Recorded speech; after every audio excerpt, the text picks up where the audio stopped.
Joe Biden reached a new and heady milestone when he shellacked Bernie Sanders in Florida, Illinois and Arizona to become the de facto Democratic nominee for president. But there was no soaring speech to acknowledge the moment. He never took the stage amid a sea of Biden signs or before an adoring crowd on national television. Biden was instead stuck in a makeshift studio in his Delaware home, webcasting his remarks with a low-quality personal computer camera against a straight-out of YouTube black backdrop and two American flags. He warned about the coronavirus contagion. He offered an olive branch to Bernie Sanders. Then, despite 2 consecutive weeks of smashing victories, he all but disappeared from the news cycle for days. The moment was a perfect distillation of Biden's current predicament, in a state of suspended political animation, trapped between a rival who refuses to quit and the global pandemic that has all but shut down the Democratic primary campaign. Because Sanders won't quit, Biden can't fully pivot to the general election. He can't truly unite the party's warring factions. Nor can he begin stockpiling the vast amounts of money he'll need for November. His momentum has effectively been stopped cold. A source familiar with the Democratic National Committee's discussions says the party offered both the Biden and Sanders campaigns the opportunity to open joint fundraising accounts. But since Sanders declined, the party is reluctant to enter into one with Biden because of the bad optics of seeming to help one candidate. That's going to eventually hurt Biden with financing if the DNC doesn't go ahead with this, the source said.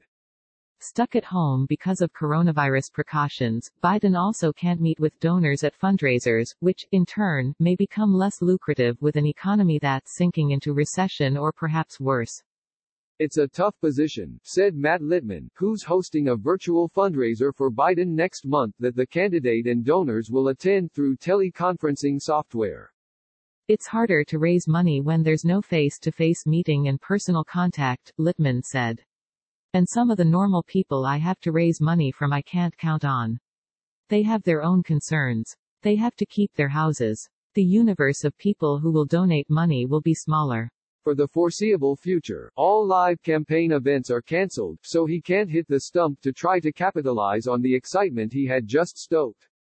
His ability to criticize Trump on anything other than his performance on coronavirus response and preparedness is constrained by the emergency-like conditions.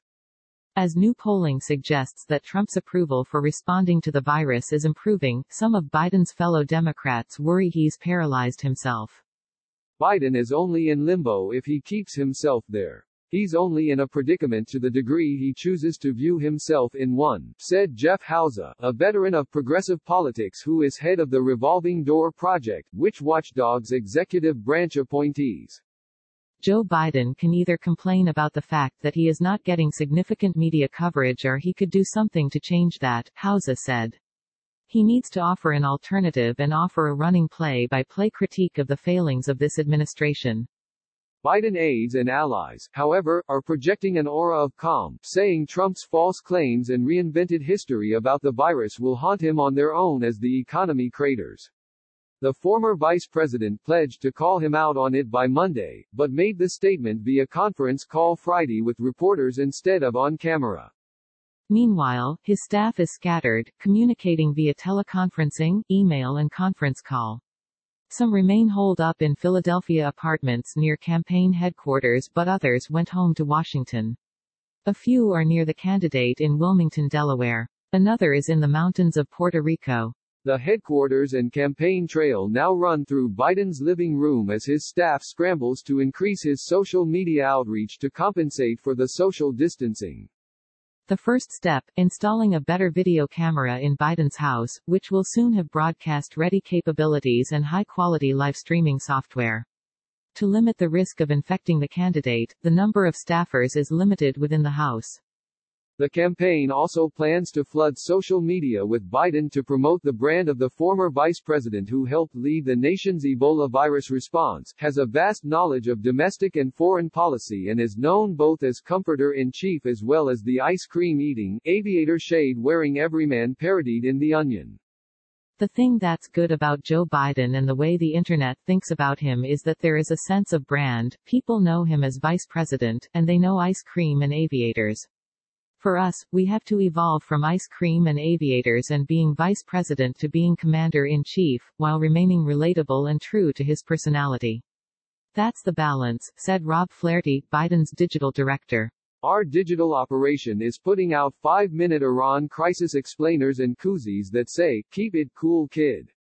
It's always been this tension, Flaherty said. And for us, the challenge and the opportunity is how we keep it between the buoys and present the best image of Joe Biden.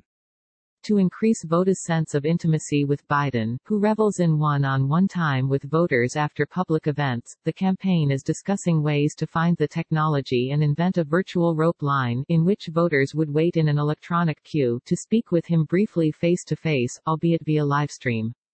The campaign is also planning to hold more tele-town halls and is discussing a Biden podcast, in addition to pumping out more video clips of him. In some ways, the Biden campaign wants to give followers and viewers a sense of Biden as if he were a character in a reality show, building a loyal following online similar to the way former presidential candidate Beto O'Rourke's campaign did. Flaherty, who was O'Rourke's digital director, said Biden's social media presence will be unique to him. So unlike O'Rourke, Biden won't be live streaming from the dentist office chair or skateboarding in a Whataburger parking lot. Flaherty said the campaign always planned to have a heavy social media focus.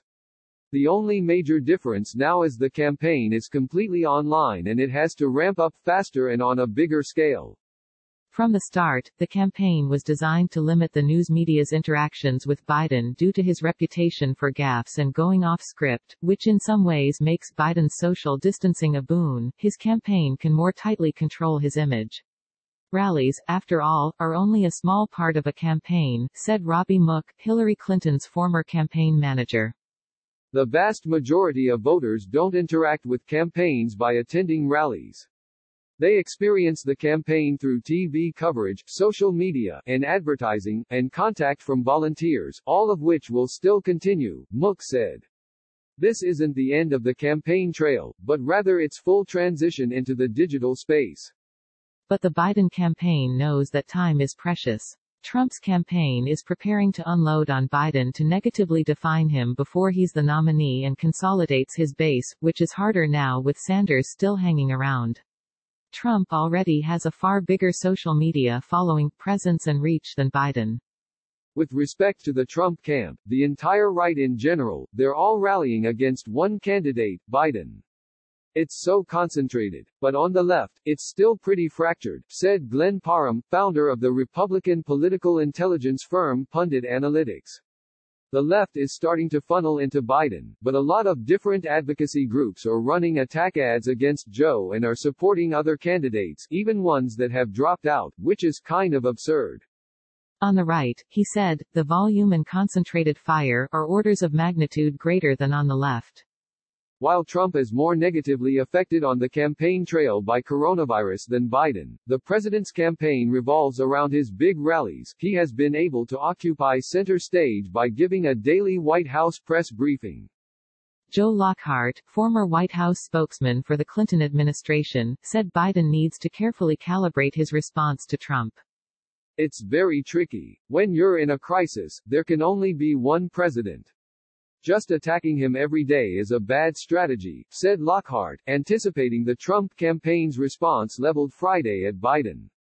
Where I think Biden is going is if he gives a series of strategic speeches that talk about the importance of preparing, the importance of government pulling together and the importance of being straight with the American public, Lockhart said. Steve Shale, leader of the pro-Biden super PAC Unite the Country, said voters might still want an abeyance in the appearance of politicking in a time of crisis, at least in the short term. Shale said he was supposed to be on the road this week raising money from donors, a task made easier by Biden's emergence as the all-but-certain nominee. But he's stuck at home along with nearly everyone else. This is affecting everyone's lives in ways we didn't imagine, not just Biden, Shale said. There's no playbook for this.